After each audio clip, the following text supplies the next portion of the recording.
tenais à vous saluer et à saluer tous ceux qui, par le moyen d'Internet, nous suivent et partager la parole de Dieu, cette parole qui est une parole vivifiante. Et j'ai intitulé le message de cet après-midi « Une improbable rencontre ». D'accord? Une improbable rencontre. Et on va pouvoir lire dans Jean 4, au verset 4, je vais vous le lire. Mais avant, je voulais prier. Je voulais prier pour inviter encore Dieu à être au milieu de nous. Vous savez, la réunion d'hommes sans la présence de Dieu, voilà, ça ne donne rien de bon. Mais lorsqu'on invite le Seigneur, il y a toujours quelque chose qui se passe. Attends-toi à quelque chose. Attends-toi, ne dis pas c'est pour le voisin, mais prends cette parole pour toi. Parce que Dieu a quelque chose pour toi. Éternel Dieu Tout-Puissant, Dieu de gloire, de compassion, si nous sommes réunis, c'est parce que nous nous souvenons qu'il y a 2000 ans de cela, tu as versé ton sang pour chacun de nous. Et c'est par l'effet de ta grâce que tu as permis que nous soyons réunis aujourd'hui. Père, nous te demandons encore par ton esprit de diriger ce temps de parole, de nous conduire dans toute la vérité, de nous affranchir de tout ce qui peut nous bloquer, de tout ce qui peut nous éloigner de toi et que ta gloire se manifeste au milieu de nous. Nous avons faim et soif de toi, Seigneur. Nous avons faim et soif d'un changement radical dans nos vies. Nous voulons voir ta gloire se manifester au milieu de nous. Seigneur, merci encore pour tout ce que tu vas faire. Dès à présent, je prends autorité sur tout ce qui n'est pas de toi dans ce lieu et j'ordonne à tout esprit qui ne glorifie pas ton nom de partir de ce lieu au nom de Jésus-Christ de Nazareth. Seigneur, prends le contrôle, la direction, que par ton esprit, tu convaincs encore de péché, de jugement et de justice. Je t'ai prié au nom de Jésus-Christ de Nazareth. Amen.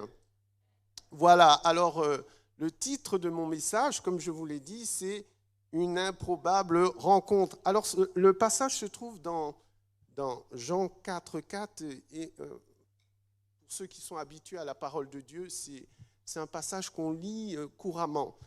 Je vais vous le lire pour vous, donc soyez attentifs pour ceux qui ont leur Bible. Je vous invite à ouvrir la Bible et à suivre avec moi. Comme il fallait qu'il passe par la Samarie, il arriva dans une ville de Samarie nommée Sichar, près du champ que Jacob avait donné à Joseph son fils. Là se trouvait le puits de Jacob. Jésus, fatigué du voyage, était assis au bord du puits. C'était environ la 6e heure. Une femme de Samarie vint puiser de l'eau. Jésus lui dit « Donne-moi à boire ». Car ses disciples étaient allés à la ville pour acheter des vivres. La femme samaritaine lui dit « Comment toi, qui es juif, me demandes-tu à boire, à moi qui suis une femme samaritaine ?» Les Juifs, en effet, n'ont pas de relation avec les Samaritains. Jésus lui répondit « Si tu connaissais le don de Dieu, et qui est celui qui te dit « Donne-moi à boire », tu lui aurais toi-même demandé à boire et il t'aurait donné de l'eau vive. « Seigneur, lui dit la femme, tu n'as rien pour puiser et le puits est profond. D'où aurais-tu donc cette eau vive? Es-tu plus grand que notre père Jacob qui nous a donné ce puits et qui en a bu lui-même ainsi que ses fils et ses troupeaux? » Jésus lui répondit « Quiconque boit de cette eau aura encore soif, mais celui qui boira de l'eau que je lui donnerai n'aura jamais soif, et l'eau que je lui donnerai deviendra en lui une source d'eau vive, une source d'eau qui jaillira jusque dans la vie éternelle. » La femme lui dit « Seigneur, donne-moi cette eau, afin que je n'ai plus soif et que je ne vienne plus puiser ici. » « Va, lui dit Jésus, appelle ton mari et viens ici. » La femme répondit « Je n'ai point de mari. » Jésus lui dit « Tu as eu raison de dire « Je n'ai point de mari », car tu as eu 5 maris, et celui que tu as maintenant n'est pas ton mari, et cela tu as dit vrai. » « Seigneur, lui dit la femme, je vois que tu es prophète. » Et voilà, et on va s'arrêter là. On va s'arrêter à ce passage de cette femme samaritaine. C'est une femme particulière, mais qui a fait une rencontre extraordinaire. Et comme je vous l'ai dit, une rencontre improbable. Vous savez, il y a dans la vie de tout être humain, il y a des situations qui ont peu de chances de pouvoir se produire parce que soit la mentalité, soit les coutumes, soit les traditions, soit toutes sortes de choses ont érigé entre nous et les autres une sorte de forteresse, de muraille, qui nous empêche bien souvent de pouvoir nous rencontrer. Ou alors, ça paraît tellement difficile de pouvoir se rencontrer les uns les autres.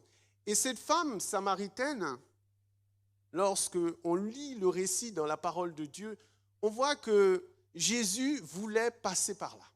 C'est-à-dire que le fait qu'il se soit arrêté là, à ce puits-là, ne relève pas du hasard. C'est vraiment la volonté du Seigneur qu'il s'arrête là. Il avait quelque chose. Et Dieu a toujours pour quelqu'un un temps particulier où il y a une rencontre personnelle. Et parfois, nous sommes tellement embrigadés dans nos mentalités, nous avons tellement structuré les choses que bien souvent, on est plus dans nos différences. C'est-à-dire ceux qui auraient pu nous rapprocher, en fin de compte, on a fait de nos différences ce qui fait pour nous des choses d'exception. On est différent, on veut être différent. Moi, je suis de telle tribu, moi, je suis de telle religion, moi, je suis de telle dénomination. Donc, on cultive nos différences.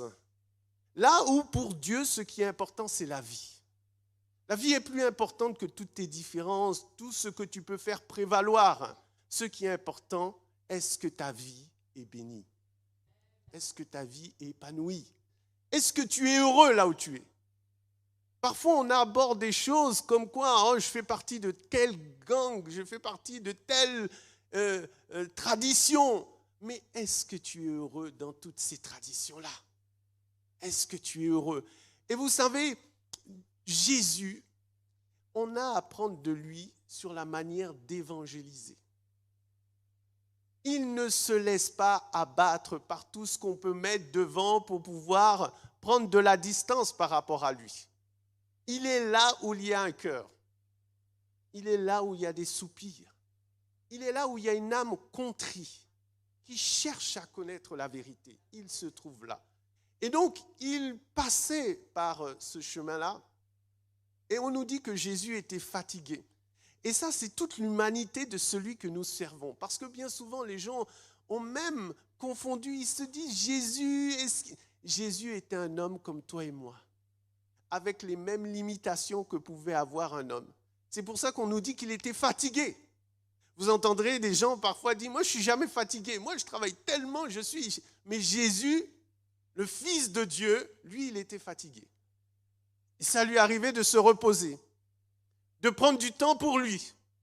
Et on nous dit que, arrivé devant le puits, il était fatigué, il s'est arrêté au puits, et ses disciples sont partis, l'ont laissé tout seul pour aller chercher des vivres. Et ils l'ont laissé tout seul Jésus, près d'un puits. Amen. Tout près, Jésus tout seul, près d'un puits. Une rencontre improbable. Et lorsqu'il vient, il est assis là, il se passe quelque chose. Partout où il y a la présence de Dieu, il se passe quelque chose. Il doit se passer quelque chose. Jésus ne descend pas de son trône de gloire pour faire de la figuration. Il vient pour sauver ta vie. Ta vie est importante et précieuse pour lui. Le prix de ta vie, c'est le prix de son sang. Et donc, on peut comprendre que Dieu nous aime d'un amour inconditionnel. Il nous aime. Et il est venu, il est ce berger qui est capable de laisser les 99 brebis qui n'ont pas besoin de repentance pour aller chercher la brebis égarée du troupeau. Dieu parfois fait du chemin pour aller te chercher. Des fois on résiste, des fois on dit Seigneur, oh non, mais il veut te sortir du bourbier dans lequel tu te trouves. Il veut te sortir du bourbier. Tu te bats avec toi-même, tu te bats avec tes raisonnements, mais Jésus a un plan pour toi. Le diable n'a jamais de bons plans pour nous. C'est toujours des mauvais plans et vous verrez les mauvais plans, c'est toujours la nuit à une certaine heure au crépuscule. Là on commence à s'agiter. Là le diable est là pour te... La journée, le mari n'est pas là, mais la nuit, il vient, il frappe à la porte. Chérie, chérie, chérie. Mais la journée, où tu es?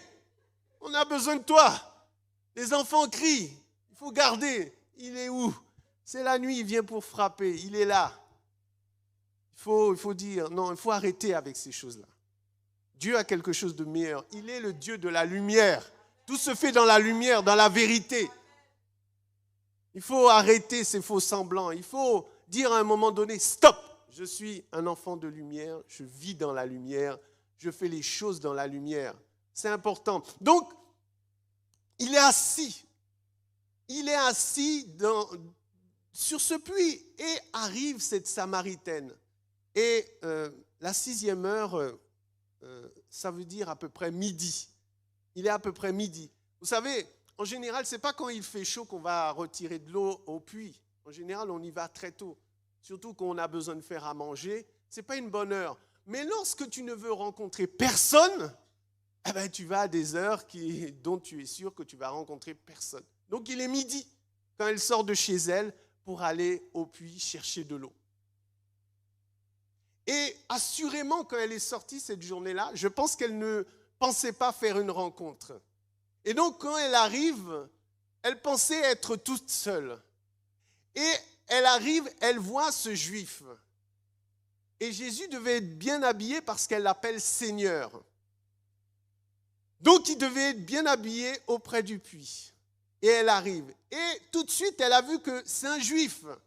Donc, elle sait qu'entre lui et elle, il n'y a pas de contact. Donc, ça a même dû l'encourager à aller au puits. Elle s'est dit, mais c'est un juif, on n'a pas de relation entre nous. Donc, je vais y aller, je vais prendre l'eau et je vais rentrer. Parce qu'en plus, elle est une femme, il est un homme, c'est un juif, c'est une samaritaine. Donc, elle a dû se dire, je vais prendre l'eau et puis je vais partir. Mais Dieu, lorsqu'il t'a dans le collimateur, c'est pas comme ça. Non, lorsque Dieu a prévu de faire quelque chose avec toi, lorsque ton jour est arrivé, tu peux faire ce que tu veux. Dieu a prévu de toucher ton cœur. Moi, je sais d'autant plus ces choses-là parce que moi, lorsque j'ai rencontré le Seigneur, c'est vraiment quelque chose qui n'était pas prévu. J'étais chez moi, je regardais ma télé et ma petite sœur est venue. Elle m'a dit, viens, notre oncle fait un méchoui. Viens. J'ai dit non, je reste à la maison. Et à l'époque, j'étais casanier. Peut-être toujours, chérie. J'étais casanier. Donc, je ne voulais pas sortir devant ma télé, prendre mon canapé, bien à l'aise. Elle a insisté. Elle a insisté. Elle a insisté. J'ai dit oui. J'ai dit oui. Et je suis allé. Je suis allé ce méchoui que mon oncle organisait et c'est là que j'ai entendu l'évangile. C'est là que j'ai entendu prêcher l'évangile à un méchoui. Là où on mange du poulet grillé, j'ai entendu des gens parler de l'évangile, de ce que Jésus faisait. Et un jour, un homme s'est tourné vers moi et me dit, est-ce que tu veux accepter Jésus? J'ai dit, pourquoi pas? Jusqu'à aujourd'hui, me voici. Dans un lieu improbable. Parfois, on est bloqué. Comment je vais faire pour parler à telle personne? Il n'y a pas de problème. Il n'y a pas de problème. Dieu est partout où tu l'invites. Il va faire le job. Et donc, elle arrive. C'est un juif. Et Jésus sait toutes ces choses-là. Vous ne pouvez pas savoir. Jésus, je crois même qu'il a permis que tous ses disciples partent. Parce que des fois, on ne comprend pas, les gens ne comprennent pas. Mais pourquoi tu fais ça? C'est bizarre. Nous, dans nos traditions, on ne fait pas comme ça. Pourquoi? Il a dû les renvoyer. Il veut être seul avec cette femme parce qu'il a besoin de lui parler. Dieu a besoin parfois de te parler. Il a besoin que tu rentres dans le secret de ta chambre et que tu le cherches dans ton intimité. Arrête d'appeler les gens. Arrête de téléphoner à tout le monde. Arrête d'embêter le pasteur avec tes problèmes. Il a besoin de parler à toi d'un corps à cœur, d'un cœur à cœur. Il veut t'entendre toi-même personnellement lui dire ce que tu as dans ton cœur. Parce qu'il t'aime. Et il est celui qui garde les secrets. C'est un vrai coffre-fort. Vous savez, parfois on raconte nos histoires aux gens, mais On n'a même pas le temps de raccrocher que la voisine le sait, l'oncle le sait, tout le monde le sait. Et lorsque quelqu'un sait, ce n'est pas pour autant que le problème est résolu. Mais il y a plus de personnes qui le savent. Ce qui est important, c'est de résoudre le problème. Et on a la solution au problème, c'est Jésus. Jésus est la solution à ton problème. Il a la réponse. Donc, Jésus était là, il était près du puits, et cette femme arrive. Et lorsqu'il arrive, et vous savez, Jésus tout de suite, il sait que cette barrière qu'on a mise entre nous, ces choses qui nous séparent bien souvent les uns des autres, qui nous empêchent d'aller vers l'autre. Moi, je ne vais pas vers ces gens-là parce que je ne les connais pas. Moi, je ne vais pas vers eux parce qu'on n'a pas le même langage. Ce n'est pas un problème. Dieu est capable de faire. Et cette séparation, Jésus va la briser. Il va lui dire, donne-moi de l'eau. Avant même qu'elle puisse réagir, donne-moi de l'eau. Lorsque Jésus lui dit, donne-moi de l'eau, cette femme se rend compte qu'il n'a rien pour puiser de l'eau en fin de compte.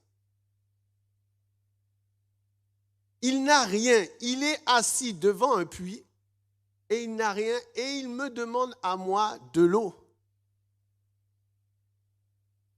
Cette femme est troublée par ce qu'il lui demande. Donne-moi de l'eau. Pourquoi moi? Donne-moi de l'eau. Pourquoi il me demande de l'eau?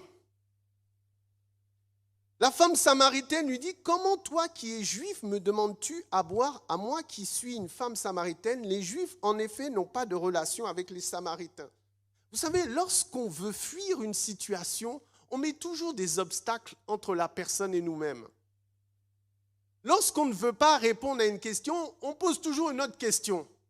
Et donc, lorsqu'il lui donne « donne-moi à boire », elle aurait pu dire « bon, je vais puiser et lui donner ». Non, elle va tout de suite se mettre en mode défensif. En mode « je suis, il y a toi et il y a moi ». Vous savez, les gens qui passent par des situations ou par des problèmes, bien souvent, ils mettent une distance entre vous et eux. Parce qu'ils ne veulent pas avoir de rapport avec vous. Et parce que les gens, à un moment donné, au lieu de se rapprocher pour chercher la solution, ils fuient. C'est-à-dire, c'est devenu un mode de défense, la fuite. Quand vous venez pour les aider, ils fuient parce qu'ils ne veulent pas raconter leurs problèmes, ils ne veulent pas raconter la situation dans laquelle ils se trouvent. Ils ont tellement subi, ils ont tellement souffert que c'est devenu pour eux un réflexe. Lorsqu'on les dérange, ils fuient. Et donc cette femme met tout de suite devant le Seigneur tous les obstacles qui l'empêchent de pouvoir obéir à ce qu'elle lui a demandé. Il dit, mais non, mais je suis samaritaine, tu es juif. Mais le Seigneur t'a demandé une chose simple. Donne-moi à boire. Et parfois, Dieu nous demande des choses simples. Suis-moi. Écoute-moi. Parle-moi. Et parfois, on ne comprend pas. On dit, Seigneur, je ne comprends pas. Je te parle, je te prie, mais je ne comprends pas. Et pourtant, le Seigneur, c'est simple. Il te dit, donne-moi. Donne-moi de cette eau. Donne-moi. Et vous savez, l'eau, ce qu'elle représente, l'eau représente la vie. Et parfois, ce que le Seigneur nous demande, rien plus ni moins, c'est que tu lui donnes ta vie. Donne-moi ta vie. Donne-moi ce qui a du sens dans ton existence. Donne-moi ce qui est important à tes yeux. Donne-moi ta vie. Et donc, il demande à cette femme, et cette femme ne comprend pas tout de suite ce que le Seigneur est en train de lui demander. Parce que pour elle, elle est dans un autre monde. Elle est dans une autre réflexion. Elle est ailleurs, en fin de compte. Elle est dans ses problèmes, dans ses situations, comme parfois nous pouvons l'être. Vous savez, quand les choses sont difficiles, c'est difficile d'entendre quelqu'un qui vient vous aider. Parce que vous voyez que le problème est tellement énorme que vous ne savez pas vous-même par quel moyen vous en sortir. Et donc, parfois, c'est une petite réponse qui peut vous aider, mais pour laquelle vous ne faites pas attention. Vous dites non, ça ne peut pas être aussi simple que ça. Mais si tu donnes ton problème au Seigneur, tu verras que pour lui, ce qui est impossible à l'homme est possible à Dieu. Il est le Dieu de l'impossible. Ne calcule pas la difficulté de tes problèmes. mais calcule à la grandeur de celui qui est Dieu. Et tu verras combien est petit ton problème. C'est vrai, nos problèmes sont petits devant Dieu. Pour nous, ça paraît des montagnes. C'est pour ça qu'il a dit, dis à cette montagne de se jeter dans la mer et Dieu fera le reste. Nous avons besoin de voir à la grandeur de ce Dieu pour comprendre combien il est puissant pour pouvoir nous sortir de toutes les difficultés dans lesquelles nous sommes. Ça a toujours été une difficulté pour nous en tant que croyants. Et c'est pour ça que j'en appelle beaucoup à vous à sortir de vos limitations. L'Église de Christ, c'est une église où les blancs comme les noirs doivent pouvoir se retrouver sans qu'il n'y ait aucun problème. On doit sortir de toutes ces choses qu'on a mis. Lui, je ne peux pas lui parler parce que c'est compliqué, c'est un musulman. Et merci encore pour notre sœur qui a témoigné d'aujourd'hui que Dieu aime les musulmans aussi. Il n'y a pas de problème pour lui. Il aime tous les hommes et il veut sauver tous les hommes. Pourvu qu'il trouve des kamikazes qui soient capables d'apporter la parole à ces personnes-là, qui s'affranchissent de tous ces obstacles et qui aillent vers ces gens-là pour leur dire « Le Seigneur t'aime ». Des fois, tu n'as même pas besoin de dire beaucoup, tu dis « Jésus t'aime » suffit bien souvent à briser la glace. Parce que ce qui manque dans ce monde, c'est le manque d'amour. Trop peu d'amour. Et comme nous l'a dit notre sœur, ça lui a manqué dans sa jeunesse. Elle n'a pas eu l'amour qu'elle était en droit de recevoir. Mais Jésus lui a comblé le cœur, lui a donné cet amour. Jésus est capable de nous donner l'amour que nous avons manqué. Donc nous ne devons pas être comme des gens qui sont atrophiés ou qui sont malades. Un chrétien vivant, ça doit se voir. Non, je le dis sérieusement. Un chrétien, normalement, quelqu'un qui te voit dans la rue, il dit, mais cette personne, elle a quelque chose de spécial. Elle a quelque chose que je veux avoir. Elle a une joie, mais ce n'est pas une question de compte en banque. C'est une question de paix intérieure. Tu es réconcilié. Tu es pardonné. Le sang a été versé pour toi. Tu es justifié. Tu es justifié. C'est-à-dire, lorsque tu te présentes devant Dieu, tu es juste parce que Jésus-Christ a payé pour toi. Et donc, tu peux te présenter devant lui en disant, Père, me voici devant toi. Et le Seigneur t'accepte parce que quand il regarde à Jésus, il regarde à toi, il voit que le prix a été payé, que tu as été pardonné, que tu as été justifié, et donc que tu peux t'approcher librement, qu'il n'y a plus aucun obstacle. Le péché, il l'a effacé. La condamnation, elle a été payée. Jésus a tout payé pour toi. Et c'est pour ça qu'il lui dira, si tu connaissais celui qui te dit « donne », tu lui demanderais de te donner à boire. Et il te donnerait de l'eau qui coule jusque dans la vie éternelle.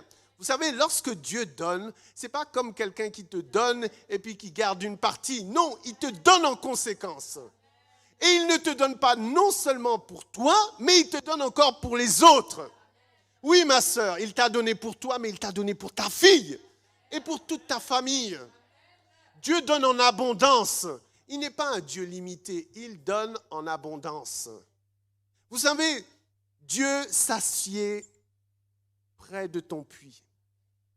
Et ton puits, bien souvent, représente aussi ton cœur. C'est ton cœur, il s'assied près de ton cœur. Là où il entend les palpitations du cœur. Oui, il entend les souffrances par lesquelles tu passes. Parfois, vous savez, il y a des choses qu'on n'arrive pas à exprimer. Il y a des choses qu'on n'arrive pas à exprimer. C'est dans notre cœur. On n'arrive pas à l'exprimer tellement ça fait mal. Et parfois, on se dit que la personne en face de nous ne peut pas comprendre par où je passe. Donc, même si je lui explique, c'est perdre mon temps. Donc, il y a des gens qui, au fond de leur cœur, souffrent, mais souffrent vraiment d'une vraie souffrance. Et ce qu'on peut savoir de ce puits, c'est que c'était un puits profond. Et ça montre aussi la profondeur parfois de nos situations qui sont la conséquence et la résultante de nos échecs. À chaque échec, tu tombes. Mais tu tombes toujours plus bas, toujours plus profond. C'est pour ça qu'on parle de profonde tristesse. Des gens qui ont été tristes, mais ils ont été encore plus tristes que d'autres. Ils ont été dans une profonde tristesse, c'est-à-dire une tristesse qui ne finit pas. Dans le temps et dans la conséquence, cette tristesse est profonde. Donc tu n'arrives pas. Il t'a quitté. Il t'a quitté et tu ne supportes pas. Tu n'as pas fait le deuil de cette séparation. Tu es toujours en train de pleurer, mais cesse de pleurer. Jésus a quelque chose pour toi. Arrête de pleurer. Une profonde détresse. Des gens qui sont dans des profondeurs de la détresse. C'est-à-dire que même si tu voulais les aider, ils sont capables de t'entraîner dans leur propre détresse, tellement ils sont profonds dans leur détresse. Ils ne voient aucune solution. Rien. Ni avenir, ni espérance, ni espoir. Mais laisse-moi te dire, tu es au bon endroit. Jésus a quelque chose pour toi. Jésus a quelque chose. Et ce n'est pas un slogan. Jésus sort vraiment les gens de situations les plus complexes, les plus difficiles. De toute façon, il est le héros des cœurs brisés. C'est lui qui restaure les cœurs. C'est lui qui solutionne, qui apporte des solutions. C'est lui qui change ton tempérament. Il y a une sœur qui me racontait il n'y a pas longtemps. Elle est au travail et avec sa collègue, depuis quelque temps, la collègue essaie par tous les moyens de la provoquer.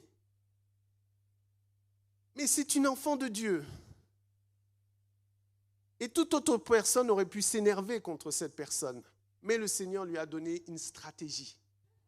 Oui, le Seigneur va te donner des stratégies pour neutraliser ce que l'ennemi veut faire en utilisant une personne contre toi. Parce que sachez bien, le diable va toujours utiliser quelqu'un pour pouvoir te nuire. Et des fois, ces personnes sont dans ton entourage. Des fois, tu penses qu'ils sont loin, mais ils sont tout près de toi. Et donc, cette personne au travail l'embêtait, faisait tout pour la pousser à s'énerver et à se mettre en colère. Le Seigneur a dit dans sa parole de combattre le mal par le... Ah bon?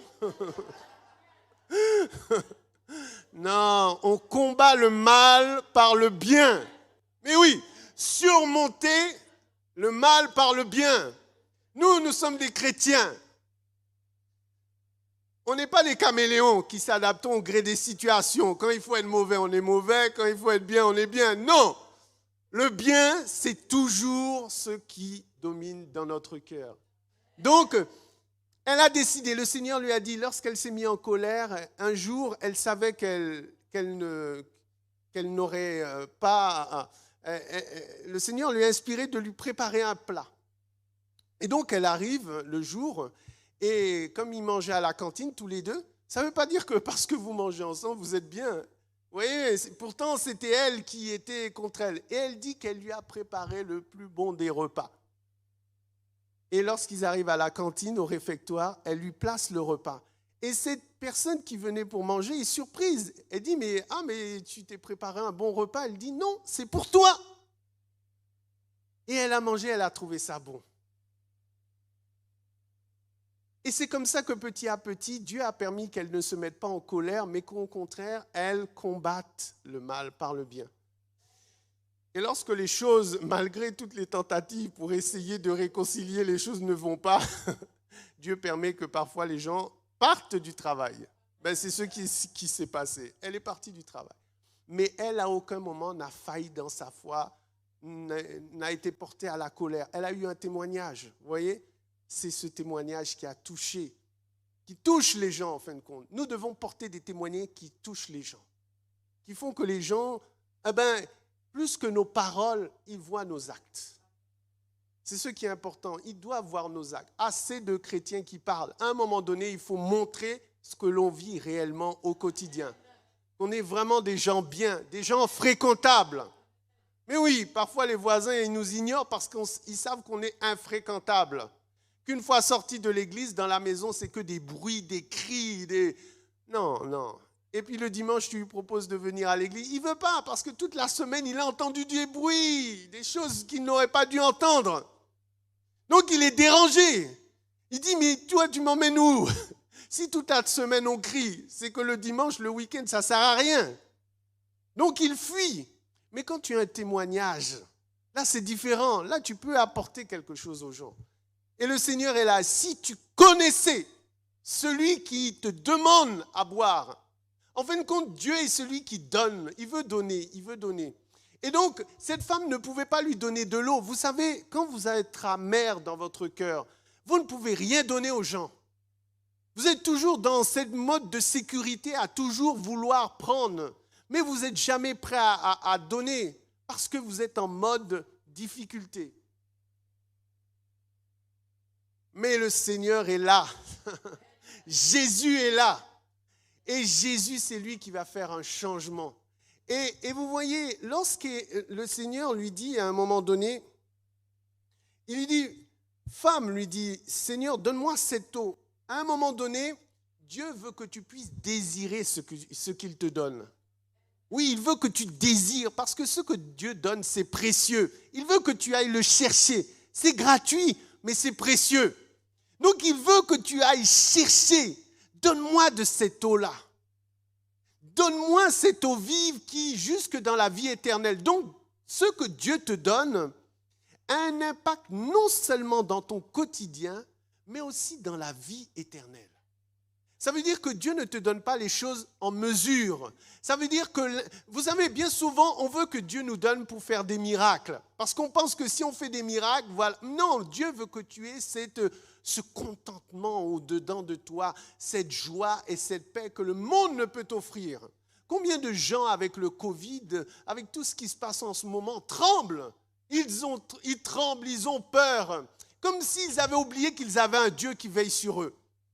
Ils ont peur de tout. Ils ont peur de le fait de toucher quelque chose. Est-ce que la maladie... Mais non, arrête. Reste calme. Dieu est au contrôle. Dieu est au contrôle. Je vais vous raconter une histoire. J'ai eu le Covid. Mais quand je suis rentré dans la maladie, Dieu m'a donné une parole. Il m'a dit, cette maladie n'est point à la mort. Une fois que Dieu m'a dit ça, c'est vrai que c'était chaud. Je ne suis pas du genre douillet, mais là, j'ai dégusté. Oui, là, c'était... Mais je savais que quel que soit là où elle voulait m'emmener, Dieu m'avait donné une parole, cette maladie n'est pas à la mort. Telle sorte que lorsqu'on m'a emmené aux urgences, j'ai même été capable d'encourager des gens. Je leur ai dit, mais Dieu va te sauver, mais Dieu n'a pas prévu que tu meurs. Dieu est celui qui délivre, même tout en étant malade, parce que j'avais reçu une parole de Dieu qui m'avait dit, cette maladie n'est pas à la mort. Et le mercredi, je me rappellerai toujours de ce jour, le mercredi, la fièvre est tombée et je savais que j'étais guéri. Et donc, vous savez, quand Dieu vous donne quelque chose, ce n'est pas quelque chose de derrière les fagots. Il te donne en conséquence pour toi, pour ta famille, pour ta descendance, pour toutes les personnes que tu vas rencontrer jusque dans la vie éternelle. Mais cette femme, elle avait un problème. Le Seigneur lui dit, je n'ai point... Va, lui dit Jésus, appelle ton mari et viens ici. La femme répondit, je n'ai point de mari. Jésus lui dit, tu as eu raison de dire, je n'ai point de mari, car tu as eu 5 maris, et celui que tu as maintenant n'est pas ton mari, et cela tu as dit vrai. Donc le Seigneur lui dit, d'accord, il va te donner, mais appelle ton mari. Parce que le Seigneur, il sait, il nous connaît. C'est-à-dire que Dieu ne nous conforte pas dans nos situations. Il nous sort des situations. Et donc, cette femme, elle va dire, je n'ai point de mari, mais elle ne va pas dire toute la vérité. Vous savez, quand Dieu pose des fois des questions, on ne dit pas toute la vérité. C'est-à-dire, on pense que Dieu, on peut comme ça, je n'ai pas de mari. Il a dit, tu as raison de dire, tu en as eu 5. Imaginez une femme qui a eu 5 maris. Ça veut dire, chaque fois, elle a épousé quelqu'un en espérant qu'elle allait sortir d'une situation et elle s'est rendue compte que ce n'était pas le bon mari. Et elle s'est séparée 5 fois. Elle ne les a pas?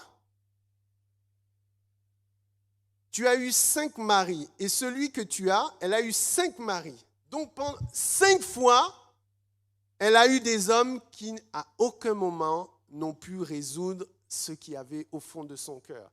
Et donc, elle était sur un 6e.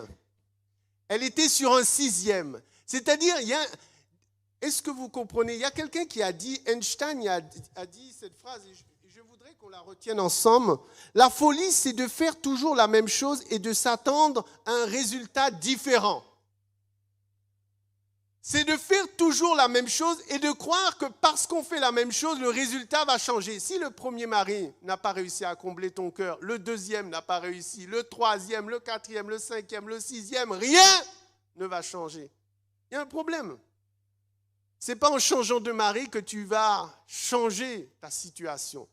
Et Jésus est le véritable époux. Il a dit, moi je suis le véritable époux. Moi je suis celui qui peut te combler. Si tu es prêt à abandonner ces personnes sur lesquelles tu avais fixé tes regards, ton cœur, moi je suis le véritable époux. Et moi je vais te combler parfaitement. Je vais te donner quelque chose qui ira jusque dans la vie éternelle. Quelque chose que ces hommes ne peuvent te donner. Et bien souvent on est idolâtre des choses et des personnes. On pense que ces choses sont tellement importantes. On est prêt même à mourir pour ces choses-là. Mais si tu es prêt à mourir, à donner ta vie pour une chose, sache que tu es dans l'idolâtrie et que tu es loin de Dieu. Seul Dieu vaut la peine qu'on puisse vraiment se sacrifier pour lui. Tout le reste est de l'idolâtrie. Tu penses que les hommes peuvent combler le vide qu'il y a au-dedans de toi? La profondeur de ce par quoi tu es passé? Tu penses qu'un homme peut combler ces choses-là? Non, il n'y a que Jésus-Christ de Nazareth qui est capable de le faire. Jésus seul est capable de combler le vide qu'il y a au fond de toi. Parce qu'il te connaît personnellement. Et comme il dira dans Jérémie, car je connais les projets que j'ai formés sur toi, projets de paix et non de malheur, afin de te donner un avenir et de l'espérance. Vous savez, dans le psaume 34,5, on nous dit, quand on tourne vers lui les regards, on est rayonnant de joie et le visage ne se couvre pas de honte. Quiconque a rencontré Jésus-Christ de Nazareth ne reste pas tel qu'il était. Parce que, comme dit ce psaume, quand on tourne les regards vers lui, on est le regard rayonnant. Il y a un changement qui s'est passé. Il y a une vie nouvelle qui est entrée au-dedans de toi. Et ce qu'il fait à l'intérieur se voit à l'extérieur. Il change ta vie. Et même si ta situation est toujours comme elle n'est pas encore totalement débloquée, mais comme tu sais qu'avec toi et ton Dieu, c'est love in love, alors là, tout le reste peut s'écrouler, ce n'est pas un problème. Tu sais qu'il t'aime. Et Jésus ne nous laisse jamais dans les difficultés, jamais dans les problèmes. Néhémie dira, 8-10, car la joie de l'Éternel est votre force. Que la joie de l'Éternel soit ta force cet après-midi. Que sa joie, que sa paix soit ta force cet après-midi. Que tu puisses être comme cette femme samaritaine, prête à tout abandonner, tout à laisser pour pouvoir venir à cette eau vive qui est capable de changer ta vie. Elle a laissé toutes ces choses et elle est partie dans le village dire, voyez si cet homme que j'ai vu n'est pas Christ. Elle a été la première qui a parlé, évangélisé de Jésus-Christ, une Samaritaine, quelqu'un pour lequel les Juifs ne faisaient aucun cas. Et ne faisons pas nous aussi aucun cas de tout ce que vers qui Dieu nous envoie, que ce soit un clochard, que ce soit quelqu'un qui a un handicap, que ce soit quelqu'un qui soit d'une couleur différente de la tienne. Ne fais aucun cas des personnes vers qui Dieu t'envoie, un prisonnier. Ne cherche pas à connaître le problème. Prêche-lui la parole. La seule chose dont quelqu'un a besoin, c'est d'entendre la parole de Dieu.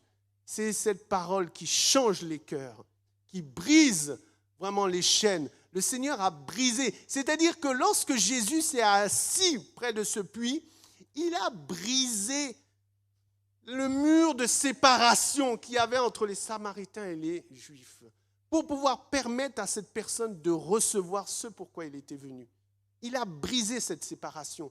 Jésus vient pour briser. Là où vous voyez qu'il y a des choses qui sont comme emmêlées, comme des clans, Jésus est là pour casser tout ce qui est en ténébreux, pour pouvoir permettre à la vie de jaillir, les lourds secrets. Il est là pour enlever tout ce que l'ennemi a plombé pour empêcher que les gens puissent recevoir la parole de vie. Donc le Seigneur, sachez-le, il est celui qui restaure les cœurs, restaure les âmes. Et donc, pour terminer, lorsqu'on est rayonnant, lorsqu'on est plein de joie, notre contentement, c'est de pouvoir nous rassembler avec ceux qui partagent la même foi. L'Église, c'est là, c'est la réunion, la communion des frères et des sœurs qui ont, par la grâce du Seigneur, été sauvés, rachetés. C'est pour ça que le psaume dit qu'il est doux et agréable pour des frères de demeurer ensemble. Lorsqu'on est passé par des épreuves, des situations, combien on est content de rencontrer des frères et des sœurs que Jésus a sauvés, qu'il a délivrés, qu'il a guéris, qu'il a restaurés, qu'il a bénis, qu'il a fortifiés, qu'il remplit de son esprit. Quelle joie! C'est une joie de pouvoir ensemble partager la même espérance avec le même Dieu. Que le Seigneur vous bénisse